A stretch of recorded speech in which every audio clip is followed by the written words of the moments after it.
Bonjour à tous, bonjour à toutes. Une heure de conversation vaut mieux que 50 lettres, écrivait Madame de Sévigné dans Correspondance. Dans ce long format podcast sur Hype Soul, retrouvez, comme son nom l'indique, un moment particulier avec un artiste, une conversation pleine d'anecdotes à l'échelle d'un morceau ou d'une carrière, d'une simple rime ou de pages entières, une discussion pour entrer un peu plus dans l'univers de l'artiste invité. Imaginez, avec toute la richesse musicale que cela implique, un artiste qui ait vécu 10 ans en Côte d'Ivoire, 10 ans en France et 10 ans au Canada. Maintenant, arrêtez d'imaginer car c'est bien réel. Aujourd'hui, je reçois Choto Guapo à l'occasion de la sortie de son EP AAV ou Antévi. J'anime actuellement cette émission en France, il est au Canada. Un décalage horaire nous sépare, ainsi qu'un océan, mais ça n'empêchera pas une discussion riche et pleine d'anecdotes. Bienvenue dans ce 14e épisode dont les ondes traversent l'Atlantique, un moment avec Choto Guapo. Est-ce que déjà tu pourrais te présenter ? Moi c'est Choto Guapo et Capitaine Guapo. Je suis d'origine ivoirienne, j'ai la double nationalité franco-ivoirienne. Ça fait 10 ans que je suis installé au Québec, à peu près 15 ans que j'ai commencé la musique. Ça a commencé quand j'habitais en France. Et ça avait commencé un peu plus tôt, mais c'était rien de très, on va dire, concret, dans le sens où je me voyais pas forcément la sortir. C'était même un style totalement différent, parce que j'ai aussi grandi en Côte d'Ivoire, donc tu vois, ça fait 3 continents différents. Puis là-bas, à la base, j'ai commencé, c'était beaucoup plus du reggae, vibe, dancehall, tu vois. Et après, quand je suis arrivé en France, en fait, c'est là que j'ai connu le hip-hop, en fait. J'ai connu avec tout ce qui était... Sniper, Cynic, même Booba à l'époque. Puis je trouvais ça dope, tu vois. Puis il y a eu beaucoup d'influence aussi du rap américain. Je sais pas si tu te rappelles, à l'époque, c'était baggy style, tu vois. Nous, on était en baggy, le pantalon qui nettoie la rue, tu captes. C'était avec les Tupac, Biggie, Redman, Method Man. C'est comme ça que cet univers de hip-hop est venu un peu et j'ai jump dedans, j'ai commencé à adhérer. Et arrivé au Canada il y a 10 ans, j'ai décidé d'essayer de pousser ça un peu plus, parce que je voyais que c'était vraiment ça qui tournait autour de ma life everyday, tu vois. En plus, je faisais un peu de la vidéo, de la photo. Je trouvais ça aussi quand même très complémentaire, tu captes, genre pouvoir comme à la fois passer ton message, que ce soit dans la musique, dans les sons, toucher le monde, mais en plus donner une image, une représentation visuelle de ce que j'ai dans ma tête, tu vois. C'est comme ça que la musique a commencé, vraiment sérieux, et puis voilà quoi, on a un petit bout de chemin. Tu as évoqué tes débuts en tant qu'artiste, mais comment la musique vient à toi en tant qu'auditeur ? Qu'est-ce qu'on te fait écouter en premier ou qu'est-ce que tu écoutes en premier très très jeune ? Au début, j'écoutais beaucoup de Bob Marley parce que tout simplement, le petit frère à ma mère, il adorait. Il écoutait tous ses albums et tout. Donc j'ai commencé avec Could You Be Love? Et tu vois, ce genre de vibe. Donc t'es comme, ok, shit, nice, c'est dope. Puis c'est là que j'ai commencé vraiment à écouter la musique. Mon grand-père était musicien aussi, il jouait du saxophone. C'était un peu... on va dire dans l'entourage déjà ce petit côté artistique qui flottait autour, tu vois. Puis comme on dit dans chaque famille, parce que moi j'ai 2 frères et une sœur, mais dans chaque famille t'as toujours un petit vilain canard, tu sais, celui qui fait des choses différentes de tout le monde, tu vois. Puis c'était moi, tu vois. Donc je pense que c'est tout ça qui a contribué à me rapprocher un peu à la musique. Puis ça allait tout seul avec le temps. Qu'est-ce qui t'a marqué en particulier chez Bob Marley ? Pour moi, c'est ses textes en fait. Ces textes, ils sont comme intemporels. Je sais pas si tu vois ce que je veux dire. Ils sont simples, puissants, intemporels. Tu vois, il va dire un truc, puis même aujourd'hui, t'écoutes ce qui se passe ici dans le monde actuel, tu regardes un peu à la télé, tu te rends compte que ça n'a pas tant changé, tu vois. Et c'est ça que j'aimais chez lui, c'est qu'il avait à la fois ce message comme unificateur, mais des messages puissants et puis qui perdurent dans le temps. Et puis je pense que c'est ce que j'essaie aussi de faire un peu de ma musique, tu vois, parler un peu à tout le monde, avoir un message pas de haine mais d'amour, tu vois, plus d'union. Oui, parfois on va dénoncer quand ça marche pas, parce qu'il y a beaucoup de choses qui ne fonctionnent pas forcément correctement, mais c'est ça, on garde ce cap là, le message, et puis rester surtout dans la longueur. Je veux pas sortir un son qui dans 2 jours déjà on n'a plus envie d'écouter, tu vois, même dans 1 an on va se dire ok, bon, c'était à l'époque qui ne c'est plus pareil. Non, moi je veux sortir quelque chose qui, c'est un héritage, tu vois. C'est des empreintes qu'on laisse derrière nous, que des petits vont checker, vont capter, et puis voilà. Je pense que c'est ça qui m'a beaucoup marqué chez Bob. Comment t'as vécu ce déclic de j'écoute de la musique, mais maintenant je veux en faire? C'est venu tout naturel en fait.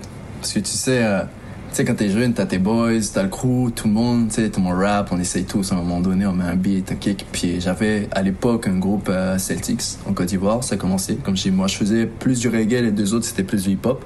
Mais on était déjà vraiment, genre, c'était quoi, 2014, un truc comme ça. 2014, je commençais déjà à vraiment kicker, mais vraiment quoi, sur des beats, tu vois, on partait au studio. Puis peut-être consciemment, on se disait pas que on voulait en faire un business ou on voulait en vivre de ça, mais on était vraiment à fond, tu vois, on dormait pas, puis on aimait ça, on aimait la vibe, donc je pense que c'est venu un peu tout seul, tu sais. Je peux pas te dire exactement s'il y a eu un gros déclic là, mais voilà. Après, la première sensation au micro, c'est sûr que soit ça te déstabilise et puis tu te dis shit, ma voix marche pas, je vais pas, soit tu te dis ok shit, j'aime bien ce que je fais, tu vois. Je pense que c'est ça là. Quelle différence tu fais réellement entre créer en groupe, à savoir finalement apporter sa pièce de puzzle au puzzle final, et créer en solo? C'est quoi le plus compliqué? C'est quoi que t'aimes le plus? En vrai, j'aime bien les deux, tu vois, mais j'aime beaucoup plus en général et dans mon monde pour créer. J'ai toujours été comme ça en vrai, de nature même. Je suis quelqu'un de très lélo en fait, comme on dit. Tu sais, je suis posé dans mon coin, j'aime pas faire du bruit. Et déjà tout petit, je m'enfermais quasiment tout le temps dans ma chambre à geeker sur mes beats ou sur, tu vois, peu importe la console ou whatever. Tu vois, j'étais vraiment très dans mon monde. Et je pense que j'aime beaucoup travailler dans mon monde solo. Mais travailler avec d'autres artistes, ça t'ouvre des portes en fait que tu n'imagines vraiment pas, parce que c'est comme si moi je viens avec mon univers et puis on va dire un autre artiste avec qui je suis en feat, ben il arrive avec un univers totalement différent parce qu'il a un vécu totalement différent, il a une culture totalement différente, tu vois, même une approche du son en fait, tout simplement totalement différente. Pour moi en fait c'est pas comparable. Après si j'ai une préférence, c'est sûr, j'aime bien aller dans mes retranchements, me poser, c'est mon caractère, puis taffer mon truc, tu captes. C'est ça là à peu près. Justement, tu as passé une grosse partie de ta vie en Côte d'Ivoire. Enfin, si on fait à l'échelle de ta vie, aujourd'hui, tu as là une trentaine d'années. Comme tu le disais tout à l'heure, tu as passé un tiers.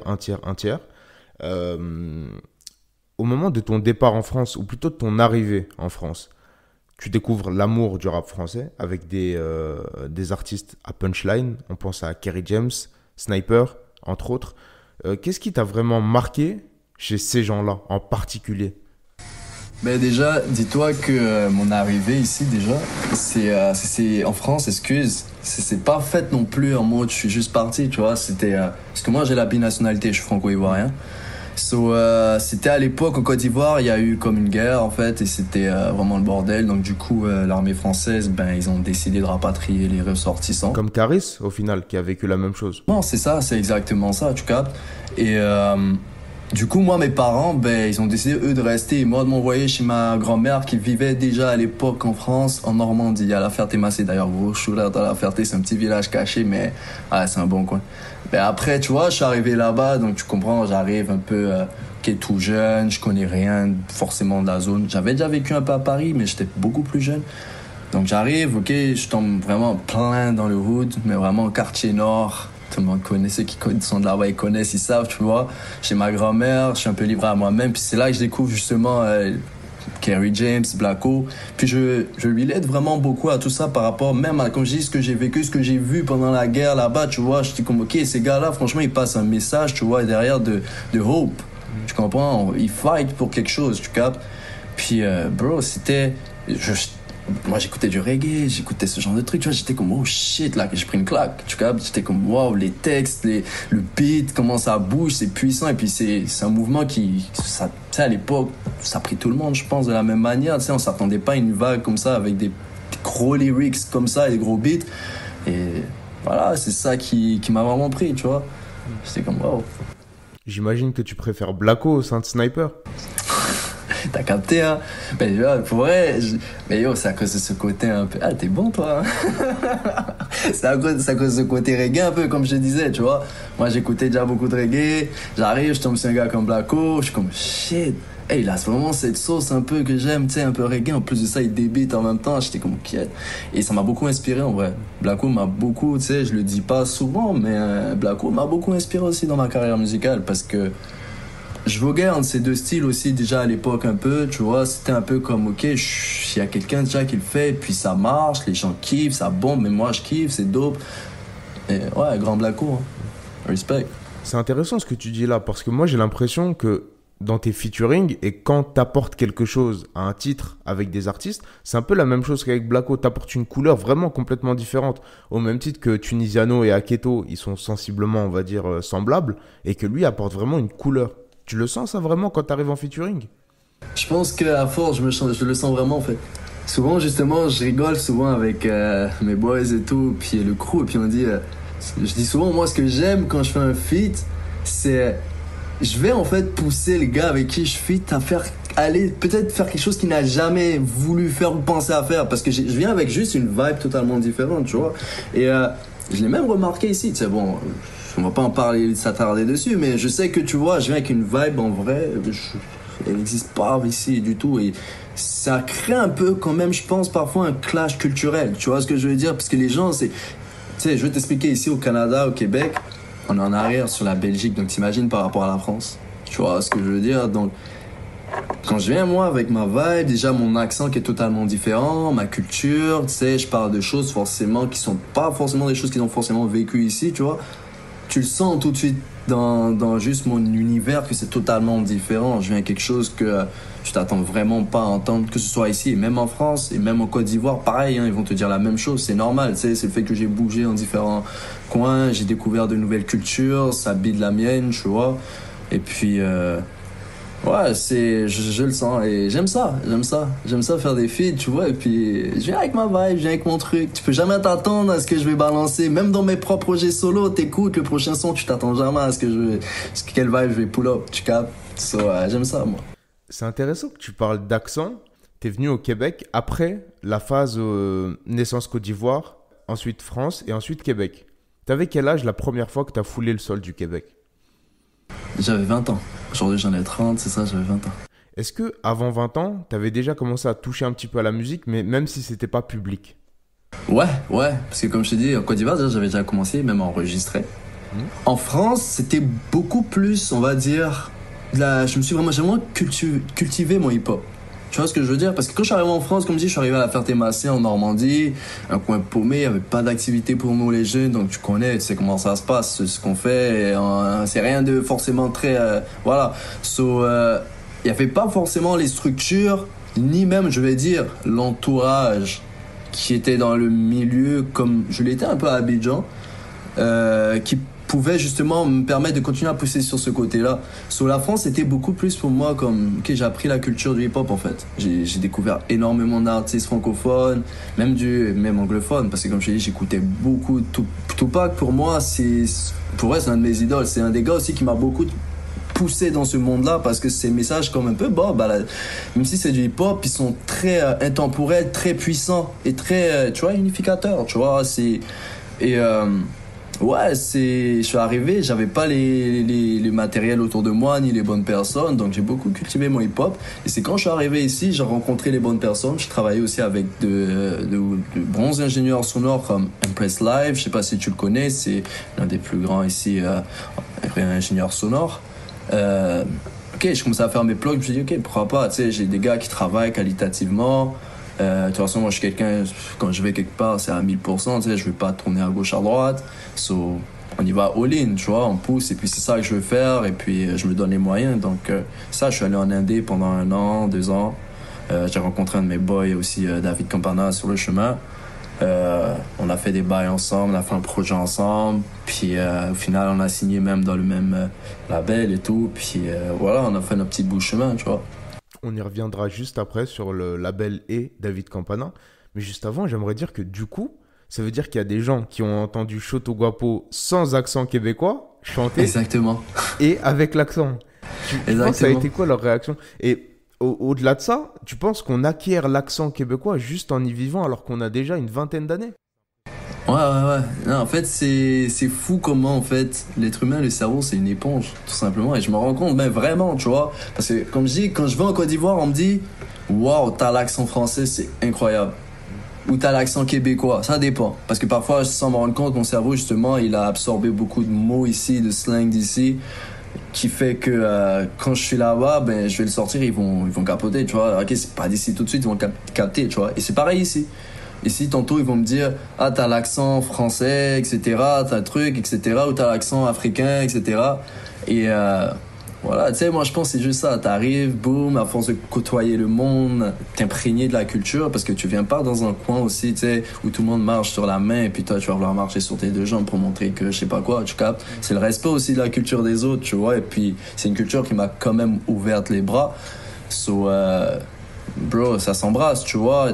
J'ai connu énormément de Québécois avec qui je suis super bon pote avec aujourd'hui, tu vois. Et voilà, ça rend tout seul. Les discussions, le cerveau, il absorbe le slang, l'argot, même l'accent, tu vois. Ça vient tout seul. Tout comme David Campana, avec qui je parlais il y a encore quelques semaines. Gros shout-out à lui, Gros shout-out s'il à mon écoute boy. cette interview. T'es signé chez Hydrophonic Records, un label du Canada, francophone.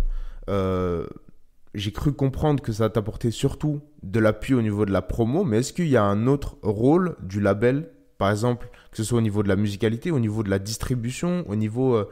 comment clairement s'exprime le rôle de Hydrophonic Records dans ta musique aujourd'hui?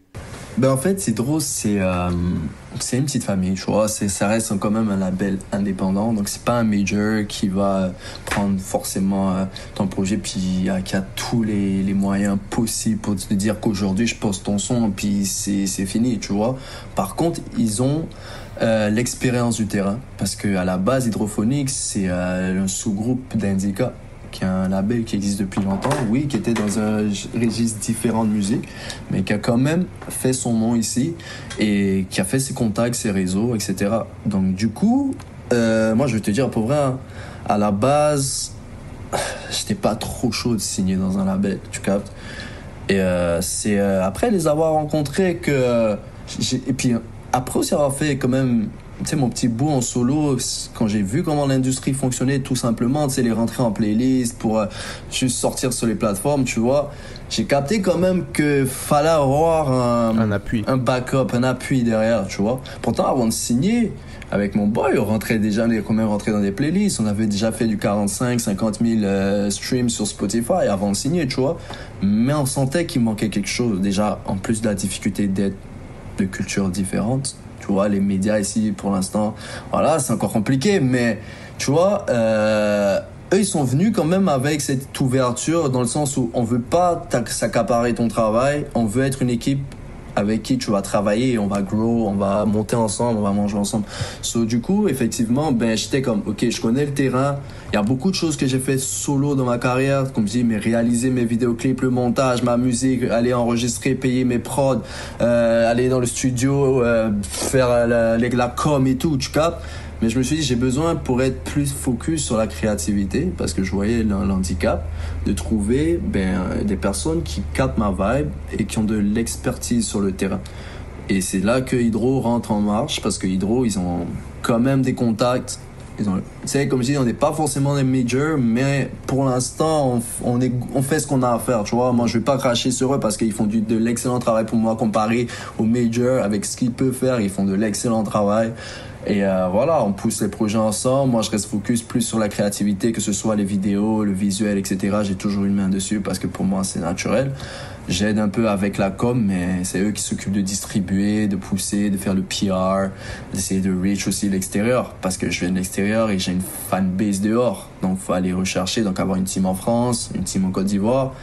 Et puis voilà, donc ils poussent vraiment beaucoup derrière. Et puis, ça se passe bien. Et justement, il me semble que Shoto, c'est l'association du chaud et du froid. Il me semble que ça vient du japonais, c'est ça, si je me trompe pas. C'est ça, Shoto, ça vient du japonais, ça veut dire shoot. Mais aussi Shoto, froid, justement, on fait beaucoup l'association chaud et froid parce qu'il y a un personnage de manga. Parce que moi, je suis fan de manga, bro. J'ai grandi avec Dragon Ball, One Piece. T'es qui dans Dragon Ball? Moi, j'ai qui? Moi, je pense que je suis végétal. Pourquoi? Parce que je suis mal aimé. Tu comprends? Ils ont du mal. Peu importe où je pars, comme je dis, je suis des différentes cultures. Je viens de là, ici, donc je suis mal aimé. Je suis pas le super-héros. Tu vas voir tous ces gens dire, je kiffe, il est gentil, il rigole. Non, moi, je suis dans mon monde. Pourtant, tu sais, une fois que, tu vois, par exemple, là, c'est ouvert. La discussion avec toi, c'est fini. Tu vois, une fois que je link up avec quelqu'un, c'est fini. Mais je suis un peu ça, le prince mal aimé. Tu captes? Je suis là, je fais mes bails, je suis powerful. Mais voilà, tu vois, c'est difficile pour les gens de tout de suite rentrer dans mon mind, dans ma vibe. Et puis, je suis comme ça, je vais pas non plus changer, tu vois, c'est ce qui fait ce que je suis. Et puis, voilà, quoi. Moi, je serais, je pense, végétal, si on doit être, si je devais dans Dragon Ball, frère. Et donc, Shoto, personnage volcanique et glacial en même temps, tu peux m'en parler un petit peu? Comme je dis, je suis beaucoup très lélo, tu vois, je vais me poser en arrière de mon monde, si tu veux. Et puis, je vais pas tout le temps être expressif. Parfois, exactement, je peux sentir une certaine froideur dans ma manière d'être, mais c'est pas du tout ça, c'est juste que je suis dans ma tête, tu vois. Moi, je suis une machine. Mon cerveau, il n'arrête jamais, ça fait tic, tic, tic, tic, tic, tic. Ça travaille non-stop. C'est ça, je suis plus dans mes retranchements, et puis de nature, comme je te dis, que même si je me mettais dans mon coin, donc parfois les gens peuvent me trouver froid. Je souris pas forcément tout le temps. Mais à la fois, je peux surprendre la même personne une fois qu'une certaine glace est brisée, tu vois. Voilà, d'être le gars le plus cool, de faire des délires de ouf avec toi, tu captes. Et même dans ma musique, ça se voit. Tu sais, parfois, j'aurai des sons où je vais être beaucoup plus chaleureux, où je vais chanter, où, tu sais, je vais ramener vraiment le hit. Et à des sons où je vais comme sur des prods très mélancoliques, je vais kicker mais tight, être vraiment comme avec des textes très poignant, tu sais, pour aller vraiment comme chercher ces sentiments-là aussi qu'on ressent, tu sais, comme je dis beaucoup en TV, quand je le décris comme projet, c'est le monde il est beau, mais avant de vraiment être heureux, il y a aussi la tristesse qui passe par là, par l'effort qui n'a pas payé ses fruits, par le travail dur ou par la perte de personnes ou whatever, tu vois. C'est un peu ça, Shoto, c'est le chaud et le froid. Tantôt, je vais te faire danser. Une autre fois, je vais te faire cogiter beaucoup. Je vais te faire pleurer, je vais te faire rire. Je vais être dans mon coin, je vais être super expressif, tu vois. C'est un peu moi, comme c'est le chaud et le froid, les extrêmes. T'as eu des influences musicales?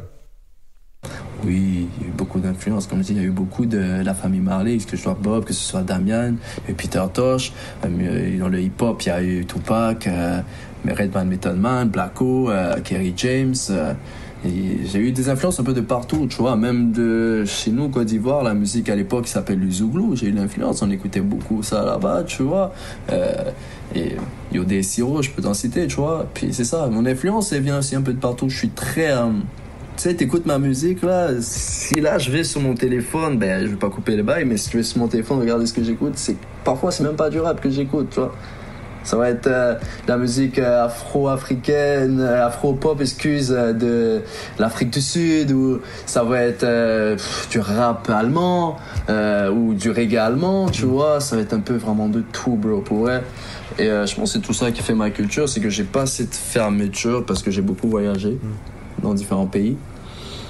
Je pense que je suis super ouvert culturellement, et puis tu sais, je peux écouter un son même si je le comprends pas, même si c'est totalement différent de mon univers, de mon monde. Je peux écouter un son et puis vraiment prendre du plaisir à l'écouter, tu vois, à comprendre le processus derrière, le message, même si je comprends pas forcément les paroles. Parfois, juste en écoutant un son, t'as un message que tu peux recevoir, tu vois. J'ai eu beaucoup d'influences un peu de partout, très éclectique comme gars, ouais. Autant pour Bob Marley, moi je vois l'influence évidente, tu vois, qui se retransmet dans ta musique à travers des couleurs. Pour Kerry James, c'est quoi pour toi la couleur qui s'est retransmise un petit peu dans ta musique? Pour moi, c'est la sincérité. La sincérité, le texte. Tu vois, tu peux pas... De toute façon, bro, tu peux pas faire de l'art. Je vais même pas dire rap, je vais aller en général, plus large. Tu peux pas faire de l'art sans être vrai. Parce que c'est une émotion, c'est un vécu, c'est ton story, c'est quelque chose que tu racontes. Même si c'est la story de quelqu'un à côté, c'est une story que tu as vécu par rapport à cette personne, tu vois. Tu peux pas être faux en faisant de la musique pour moi. Tu peux, hein, comme dans le sens où avec les règles mathématiques, tu trouves un bon beatmaker, un bon ingénieur sonore, et puis les gars lyricistes, ils prennent un copier-coller, boum, tout ça se passe bien, fine. Mais il y aura une faille, tu comprends? Et moi, je pense que c'est ça. Pour moi, l'influence que Kerry James a beaucoup eu aussi sur moi, c'est bro, la sincérité de ses textes, bro. C'est l'honnêteté, être lui-même, tu comprends? Et puis, voilà, je pense que ça paye. Même si de nos jours, c'est, tu sais, on sait qu'on s'entend que c'est beaucoup plus la vibe que les gens aiment, parce que tu sais, il y a tellement de choses aussi dans ce qui se passe dans le monde, t'as pas tout le temps envie de, tu comprends? Donc on s'adapte aussi en tant qu'artiste, parce que les beats aussi s'adaptent, donc tu peux passer un message tout en faisant de la vibe. Mais c'est ça, ça reste quand même super important pour moi, un artiste qui a son message en fait, qui veut faire passer au final, tu vois. So, ouais. C'était quoi la volonté principale à travers cette EP en TV? C'était... En fait, ce format-là, parce que je pense que je peux pas décrire déjà, pour vrai, pour moi, quand je regarde, je peux pas décrire en TV juste un gros projet, puis je dis qu'il sort, puis c'est ça, tu vois. En TV, c'est un style de vie. C'est une manière de penser. Il y a des périodes où tu vas vivre d'une certaine manière pour reach un goal, et ça va être plus difficile, plus tough. Et il y a des moments où ça va être beaucoup plus facile parce que, ou plus, on va dire, amusant pour toi, parce que t'as reach quand même des steps grâce à ce travail que t'as fait en avant, donc t'es plus forcément dans ce mode de vie et tu peux y retourner. Tu vois, c'est un cercle vicieux. Et en TV, c'est ça, c'est avant la vie, tu vois, c'est les moments où c'est tough.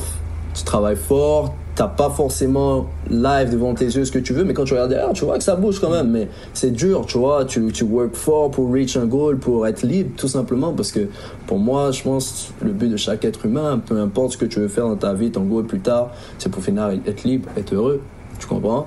So, pour être libre, tu taffes fort et parfois t'as pas forcément les résultats escomptés ou le soutien ou le truc, mais tu t'arrêtes pas, tu sais, t'es focus, t'es déter, tu le fais pour toi, la famille, les gens qui t'entourent, ceux qui taffent avec toi, tu captes. So, en TV, pour moi, c'est pour ça que je l'ai fait assez, j'ai pas voulu faire un album, mais pas short non plus, c'est quand même 900, mais je me suis dit, yo, c'est un moment que je vis, qu'une période que je traverse. En plus, t'as eu le Covid qui est tombé dessus, t'as eu plein de choses qui sont arrivées en même temps. Que oui, je vais sortir de là, mais est-ce que je peux le résumer juste en quelques périodes de ma vie, tu vois? Moi, je suis un artiste, j'écris beaucoup sur, comme je dis, ma vie, ce que je vis, tu vois, au quotidien et tout. So, pour moi, c'était le meilleur format adapté. Sortir un petit projet de 9 sons, je présente le bail, peut-être que ça va continuer, hein. Qui sait, tout dépend de comment ça évolue. Si ça se trouve, il y a des sons même qui sont déjà prêts sur le côté, je sais pas encore, mais tu vois, on check, et puis voilà, on verra où on va avec ça. Tu parlais tout à l'heure du feu et de la glace. C'est intéressant parce que David, donc David Campana, dans sa musique, et même quand il m'en parlait, il me disait que l'EP qu'il avait sorti, donc Trop de Love, était très très très réaliste. A contrario, j'ai l'impression que le tien est beaucoup plus dans l'émancipation. Mais l'émancipation de quoi? Ben en fait, de nous, d'être humain, de soi en fait. Comme je dis, l'oubli. Qu'est-ce que tu veux oublier? Qu'est-ce que je veux oublier? Je veux évoluer. C'est ça la différence. Je vais évoluer, je veux pas oublier. Parce que oublier, c'est de mettre de côté ce qui t'est arrivé, qui t'a affecté, tu vois. Parce que, tu sais, nous, en tant qu'hommes, en plus, en général, on n'aime pas être censé, tu comprends, parler de ce qui peut te toucher, tu vois. Donc, oublier, c'est mettre de côté ce que t'as vécu qui est pas forcément positif. Et puis, te dire, ok, je suis arrivé là, boum, j'avance et je peux regarder que positif. Moi, je peux pas vivre comme ça, tu vois. Je suis obligé. Moi, je puise un peu ma force aussi dans mes faiblesses, dans mes échecs ou dans les coups durs que je vis, tu captes. Mais c'est plus l'évolution, l'émancipation dans le sens où, de toute façon, quand tu tombes, t'as rien de mieux à faire que de te relever. Donc, tu peux jamais être plus bas que où t'es tombé, tu captes. Et c'est ça que je trouve beau. Et en TV, c'est vraiment ça, tu vois, c'est ce côté où, ok, t'as le monde qui va parfois tomber sur toi, ou puis, tu sais, le dernier son, tout va bien dans mes oui. Tu vois, c'est ça qui dit un peu. C'est dit, ok, le monde est tough. Après avoir tout écouté, c'est tough et tout. Mais à la fin de la journée, yo, tout va bien, tu vois. Je suis pas sur un lit d'hôpital. Tu sais, j'ai un toit sur la tête. Je continue de work. Thanks God. Et puis voilà, tu sais, au final, je suis pas le plus à plaindre non plus. Tout va bien. C'est l'émancipation, pouvoir évoluer, se reconstruire, passer des moments durs aux meilleurs moments. Et puis apprendre des leçons de ça. Puis continuer à évoluer jusqu'à reach son goal final et pouvoir enfin être libre en quelque sorte, tu vois. Donc c'est ça. C'est plus... C'est intéressant parce que tu parles de musique, mais j'ai l'impression qu'au-delà de ça, t'es très simple. Moi, j'avais une question, et en plus, tu parles beaucoup aussi de sentiments humains dans ta musique. Peut-être des fois, c'est aussi caché. Est-ce que tu penses qu'on peut concilier exposition et à côté avoir une femme? Vraiment? En vrai de vrai, ouais. Moi, je peux te dire. Tu sais, tout simplement, yo, une femme, c'est une femme qui te met au monde. En tout cas, déjà, partant de là, la femme, c'est un pilier dans la vie d'un homme. Tu vois, c'est une force. C'est peu importe que ce soit ta femme, ta compagne, ou ta sœur, ou ta cousine, ou une amie, tu sais, une femme, tout simplement, c'est important pour moi dans la vie d'un homme, tu vois. Et oui, c'est un peu, bro, tu peux pas te passer d'avoir une femme à côté de toi, là, tu sais, dans ce monde anyway, là, tu vois. Ouais, c'est important, frère. Comment tu crées concrètement? Tu reçois des instrumentaux, t'écris dessus, ou est-ce que t'écris vraiment à la maison et après tu poses dessus? Il y a beaucoup de processus de création différents par rapport aux artistes. J'aimerais beaucoup savoir le tien. Bro, moi je pense que j'ai deux processus si je veux voir en gros en général, ça dépend. Tu sais, si je veux aller toucher les gens dans essayer de les faire danser, la vibe et tout, tu vois, je vais beaucoup comme écouter des prods ou chercher des prods que j'ai spécialement envie, tu vois, concernant le mood. Et je vais vibeser, tu sais, je vais top-liner, je vais vibeser, je vais trouver un bail, un mood, tu vois. Et puis après, là, je vais mettre l'importance maintenant sur le texte. Parce que, comme je dis, toujours un message, c'est important. À l'inverse, quand parfois j'ai vraiment envie de mettre le focus sur des images, un texte, taille, des lyrics, tu vois, je peux vraiment commencer à écrire un texte sans instru et penser après à, ok, c'est telle émotion qui se dégage, voilà un peu le genre de beat que je veux, tu vois. Ou aller chercher des types. Tu sais, les type beats, pour moi, c'est les meilleurs. Tu sais, j'étais indépendant. J'ai appris à travailler des type beats avant d'aller, tu sais, acheter des prods et tout. Et puis pour moi, pour vrai, là, je conseille tout le monde de travailler avec des type beats dans le sens où vous n'allez pas sortir votre son forcément sur un type beat. Mais les type beats, ça permet d'ouvrir, en fait, ton côté créatif. Tu peux tomber sur des prods que tu n'aurais jamais pu penser. Tu sais, tu fais un petit bail, boum, boum, boum. Et voilà, tu pratiques, tu t'entraînes, tu trouves des vibes. So, c'est ça. Quand je vais aussi sur du texte, c'est beaucoup, je vais écrire d'abord. Je vais écouter parfois des type beats ou si j'ai mon beatmaker avec qui je taffe beaucoup. C'est ainsi, gros shout-out à Nico, à Dastra. Je vais dire, yo, j'ai envie de faire un bail comme ça, check ça, écoute, qu'est-ce que t'en penses et tout. Et puis, voilà, on va lancer la sauce. C'est intéressant, on en parlait même en off. T'as beaucoup voyagé dans ta vie. Et j'ai l'impression, moi, que t'écris beaucoup en vivant des choses. Est-ce que le confinement, ça a freiné tout ça? Et la situation sanitaire, en quelque sorte, ça a freiné tout ça? Alors, freiner, on peut dire oui quand même.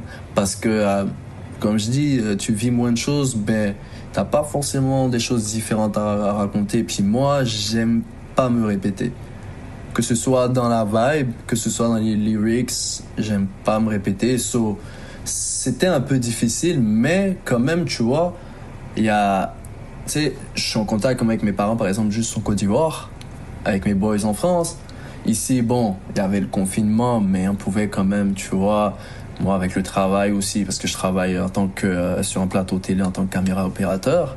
So, je pouvais, tu vois, sortir un peu. So, j'ai pu côtoyer un peu le monde dehors, puis qui m'expliquait comment ils vivaient la situation, etc. Pareil du côté de mes parents, tu sais, en Côte d'Ivoire, ils m'expliquaient, voilà. Puis il y a les médias, donc tu peux toujours, je pense, quand même avoir une source d'expérience, d'inspiration et avoir l'expérience d'avoir vécu certains trucs qui peuvent te faire parler d'un sujet, tout simplement, tu vois. Tu sais, ici, nous, on est confinés, on peut relate ce qui se passe un peu en France. Même si c'est pas forcément le même truc, donc si t'as de la famille là-bas qui t'explique, tu vas tout de suite, tu vois, pouvoir catch, ok, c'est ça que vous ressentez, c'est ça, ok, je peux passer le message, tu vois. La situation sanitaire, elle a aussi bloqué les concerts, les lives, les shows. Est-ce que tu penses à ça quand tu crées? Et est-ce que le fait que tout ça a été enlevé, a été brusquement enlevé, ça a changé quelque chose au niveau du process créatif? Bro, rien n'a changé pour moi, frère. Je vais être honnête. Pour moi, rien n'arrive pour rien, c'est le cycle de la vie. Ça arrivé, il n'y a plus de show, ok, il y a plus de show pour tout le monde. Voilà. Passe à autre chose, work. S'il n'y a plus de show et que ça doit être du show live, work. Et puis si c'est un format que t'aimes, voilà, tu plonges dedans. Pour moi, non, ça n'a pas changé grand-chose. Hein. Si tu veux taffer, t'aimes quelque chose, tu taffes sur un truc sérieux, tu le fais. Et puis basta, peu importe les difficultés qui vont se présenter, ça va pas t'empêcher non plus de... Voilà. So, pour moi, ça pas... En vrai, c'est chiant parce que tu peux pas aller comme... On va dire, montrer ton truc face à face à ton public, tu vois, lui dire, voilà le message que je vous passe, voilà l'énergie que je dégage avec ce message, c'est chiant. Tu peux pas faire de tournée, tu peux pas, tu vois. Mais côté processus créatif, comme je dis, ça peut pas t'empêcher, bro. Tu sais, si tu veux écrire de la musique, peu importe que tu sois dans une cave ou dans la forêt ou au plein milieu du Sahara, ça change rien, ça change rien. Avec tous les artistes québécois, donc Canada francophone, avec lesquels j'ai pu parler, ils me parlaient surtout d'une chose, la volonté de s'exporter en Europe. Toi, tu as déjà une fanbase en Afrique et en France, vu que tu as vécu dans les deux endroits. Mais surtout, il soulignait un point, il soulignait qu'avant de vouloir s'exporter, il faut être établi dans son propre pays.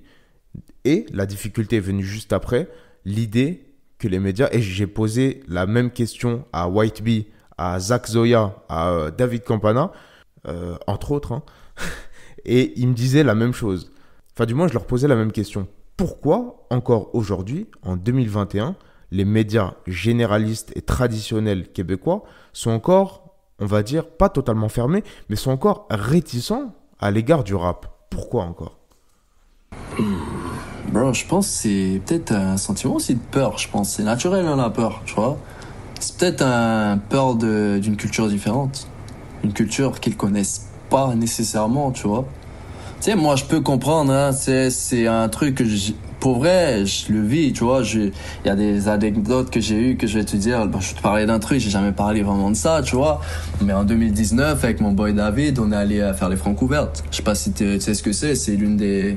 Et moi, il y a un truc qui m'a choqué vraiment, mais tu sais, je vais pas m'apitoyer dessus, mais ils ont fait une interview, ils sont venus nous voir, moi, parce que c'était moi, David, c'est un projet qu'on a fait à deux. Puis on a invité un de nos boys à nous qui avait travaillé sur une de prod. C'est Set Life, c'est ça? Exactement, pour qu'il soit notre DJ aussi sur le set, tu vois. Donc finalement, c'était un trio. Et ils sont venus nous interviewer, David, moi et ce boy qui s'appelle Major, gros shout-out à lui. On était ensemble, ils ont fait l'interview et ils ont demandé d'où on vient, notre vécu et tout, tu vois. Et c'est fou, bro. Et juste avant de monter sur scène, la première fois, tu sais, on est derrière le rideau et tout, boum, boum, boum. Ils font l'annonce, boum, boum, ils mettent les vidéos pour montrer, l'interview de chacun, d'où il vient se présenter, tu captes. So, boum, il commence avec David Campana. Alright, fine. Boom, il passe sur Major, qui est le DJ. Je dis, ok, mais je suis le main artist, mais ok, fine. Et boum, c'est fini, tu captes. Bro, j'étais à même pas 1-2 minutes de monter sur stage, tu comprends?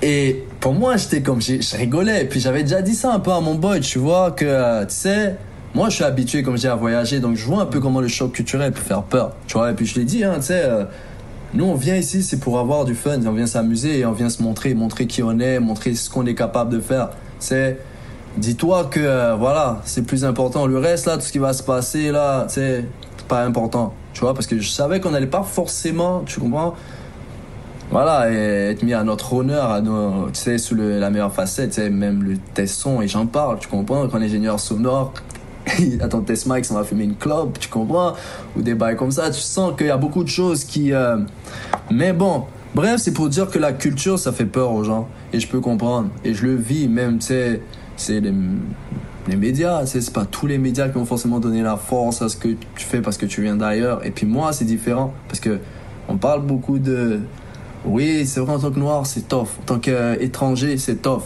Mais moi, je suis pas comme si j'ai grandi ici. Tu vois ce que je veux dire? Je suis pas venu ici jeune où j'ai grandi dans un hood avec des gens. Mon hood, il était en France. Il était en Côte d'Ivoire. Ici, je suis arrivé déjà assez grand. Tu vois ce que je veux dire? Et puis, je voulais plus faire certains trucs. J'arrive pas en mode j'ai vécu ici, j'ai grandi à Saint-Michel ou un truc. Non, j'arrive comme à l'époque nos parents sont arrivés en Europe ou en Occident, tu vois, en mode je suis là pour faire quelque chose de ma life, je suis déjà grand. J'ai pas forcément, si tu veux, très vite ce bagage que les gens veulent forcément entendre ici dans les médias ou dans les trucs. Moi, je vais parler de, ok, j'ai grandi là, j'ai vécu la guerre en Côte d'Ivoire, j'ai bougé en France, j'ai grandi là à la Ferté-Macé, j'ai fait mes armes, après je suis allé à Nice, Paris, boum, je suis remonté sur Montréal, voilà. Eux, ils s'en foutent de ça, bro. Tu vois, c'est normal, c'est pas forcément le message qu'ils veulent faire passer. Après, normal, je dis normal, je peux comprendre leur peur. Mais c'est pas pour autant que je suis d'accord avec ça, tu vois. Je trouve que c'est quand même dommage parce que l'art, c'est partager la culture. Tu sais, même, je le dis, c'est valable pour des médias ici, tu sais. Voilà, je peux pas le cacher, tu sais. Ils se cachent pas anyway non plus, tu vois. À la base, un média, c'est pour partager aussi la culture, tu vois. Faut pas avoir peur de mettre en avant des gens qui font du bon travail et qui veulent aussi, comme pas se détacher de leur culture, qui veulent aussi ramener cette culture-là avec eux. Au contraire, ça sera bénéfique pour tout le monde. Surtout à Montréal, qui est une ville où, bro, t'as de tout, man. T'as toutes les cultures ici, frère. Je sais pas si t'es déjà venu. Non. Mais tu viens ici, t'arrives au centre-ville, tu regardes à gauche, à droite, c'est des restaurants, mais de différentes cultures sur la même rue, tu vois. Je trouve que ça va évoluer avec le temps, je pense, j'espère, pour la culture. Mais je trouve que c'est encore un peu en retard. Il y a du travail à faire. Comment tu te vois dans 10 ans? Oh, dans 10 ans, j'espère pouvoir, quand même, j'aurai 40 ans, tu vois.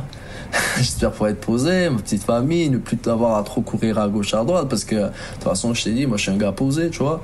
Pouvoir faire ma musique, continuer à délivrer le message, et puis être heureux, être libre, tu vois, être tranquille.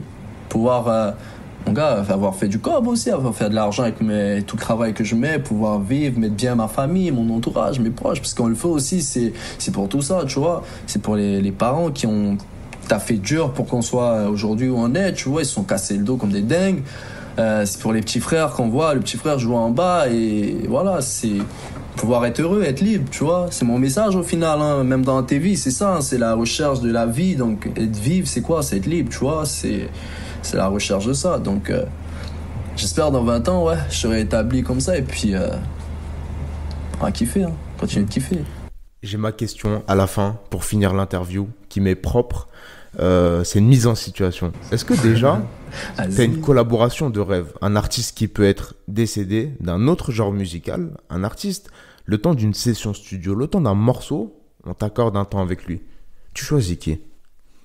Hors du hip-hop, ce serait Bob Marley. Dans le hip-hop, ce serait, désolé, il faut que j'en donne les deux parce que j'aime les deux, ce serait Tupac. Mort, ce serait ça comme artiste. La mise en situation, bro, ça, là c'est dur là. Je pense que actuellement quand même, je vais prendre Tupac, bro. Parce qu'il a vécu aussi à travers, tu sais, juste le hip-hop. Parce que quand t'es un artiste hip-hop, surtout black de nos jours, tu vis des choses aussi quand même, frère. Tu vois, et j'aimerais, tu vois, avoir cet échange de vécu, tu sais, qu'il a eu lui à son époque. Et puis moi maintenant, qui essaie justement de vivre aussi d'une certaine manière, loin de certaines choses aussi, tu vois. J'aimerais comme, ouais, ce serait fou ça. C'est intéressant que tu as choisi Tupac. Il y a quelques jours encore, j'étais en face de Taïro, une référence du reggae en France. Gros shout-out à Taïro. Moi, Taïro, je vous dis, hein, no cap, quand j'étais en France, quand j'étais dans le train, à passer entre les différentes villes, Nice, Paris et autres, c'était Taïro dans mes oreilles. Hein. Gros shout-out à Taïro. Le monde est petit parce que je lui parlais, lui avait choisi Bob Marley, toi tu as choisi Tupac finalement. Et maintenant, par rapport à la mise en situation, tu choisis une ville. Le studio, il est dans quelle ville? Le studio? Bra. Moi, je vais dire Abidjan, frère. Abidjan, Côte d'Ivoire. Bro, je finis là-bas, c'est le terre-terre, c'est les ancêtres. Il y a quelque chose qui sort du sol, qui rentre par les pieds, qui revient à ta tête, tu vois. Pour vrai, moi, je serais un nomade, je pense. Tu sais, j'aurais ma famille qui sera là, mais après, j'aurais une maison ici, etc. Parce que, bro, je viens des trois cultures, j'adore ici, j'adore le Canada, frère, j'adore la France, j'adore la Côte d'Ivoire, tu captes? Je pense que j'aurais, tu vois, si j'ai les moyens, je vais me bâtir un studio aussi là-bas, c'est normal, c'est la terre de mes ancêtres, j'ai mes parents là-bas, tu vois. Ouais, puis voyager, tu vois, comme... Ouais, ce serait Abidjan, c'est sûr. Les gens peuvent pas voir forcément parce que ce sera un podcast, mais si tu regardes autour de toi, on est dans un studio à Abidjan. Il y a Tupac qui est arrivé en avance un petit peu. Déjà, il a faim. Il a très très faim. Qu'est-ce que tu commandes à manger? Il y a des restaurateurs en direct du studio. Bro, moi, je vais lui faire manger un truc local. Laissons les restaurants 4 étoiles et gros. Je lui emmène le garba. Ça s'appelle chez nous, c'est de la tchéké, c'est la semoule de manioc avec du poisson du thon, en fait. Et je pense, tous les jeunes qui sont allés en Côte d'Ivoire, ivoiriens ou pas, ont mangé ça une fois dans leur vie et ils vont toujours s'en rappeler. Moi, c'est la première chose que je lui fais manger. Après, là, on va aller se balader s'il veut pour découvrir d'autres spécialités du pays, tu vois. Mais c'est le premier truc, moi, je mets devant ses yeux. À la main aussi, hein, je lui dis, hey, gros, c'est pas la fourchette, pas la cuillère, non, à la main, mon gars. Ce plat-là en particulier, il se mange à la main. Mais ouais, c'est ça, le garba. Après ce repas, il a un peu, il digère un petit peu, ça l'a un peu ému. Et donc il te dit bon mon gars, tu vas driver le morceau. C'est toi qui décides. On part sur quoi? Je parlais avec David Campana qui me disait j'emmène Michael Jackson sur de la drill quand même. Bro, je pense que Tupac, moi je l'emmènerais sur je pense que je vais faire un truc de dingue. C'est l'Afrique, bro. On vient représenter les couleurs de l'Afrique, bro. Tu comprends? Je vais faire un afro-trap, un bail comme ça, bro. Pour vrai. Pourtant, l'afro-trap, j'ai pas encore sorti de son. J'en ai déjà posé, j'ai pas encore sorti de son sur l'afro-trap. Mais ouais, j'aimerais voir ce qu'il peut faire sur les couleurs d'Afrique aussi, tu vois. Et le titre, ce serait quoi? Afro Lies on Me. Ah, t'as dead. Yo, c'est trop ça, frère. T'as dead, bro. Eh, gros, pour vrai, ce serait l'afro-trap, je l'emmènerais dessus, bro. Merci pour cette interview, merci à toi, le sang. On rappelle, l'EP AV en TV, disponible partout, sur toutes les plateformes de streaming. La suite arrive. Est-ce que tu as un mot pour la fin? Le mot que je peux dire, c'est déjà gros shout-out à vous. Merci à toi et ton équipe d'avoir pensé à moi. Gros shout-out à tous ceux qui ont travaillé ce projet aussi avec moi, parce qu'on le dit jamais assez, mais à des gens qui ont pris du temps dans leur vie et de s'asseoir avec moi pour work sur ça. Gros shout-out à tous ceux qui nous donnent la force aussi. Et puis les gars, que du positif, que tu loves, partagez aussi la culture, n'ayez pas peur, soyez comme yo. Surtout pour les médias, moi je le dis parce qu'on le dit jamais assez souvent on se plaint de l'industrie, mais pour moi les médias, et tu vois, toi tu le fais vraiment bien et c'est nice, et il y en a qui le font ici, pas tous, mais il y en a, je vais pas citer de nom, mais les médias, vous êtes aussi dans le même combat que nous. C'est grâce à vous et grâce à nous qu'on va pouvoir péter, tu vois, toutes ces portes qu'il y a sur le hip-hop et puis pouvoir comme faire vivre notre culture. So, grosse force à tout le monde, one love, et puis c'est votre boy Shoto, on est ensemble. Hey ya! C'est la fin de cet épisode, merci de l'avoir écouté. Vous pouvez retrouver tous les autres sur les plateformes de streaming. C'était Youssef sur Hype Soul et moi je vous dis à très bientôt pour de nouvelles interviews.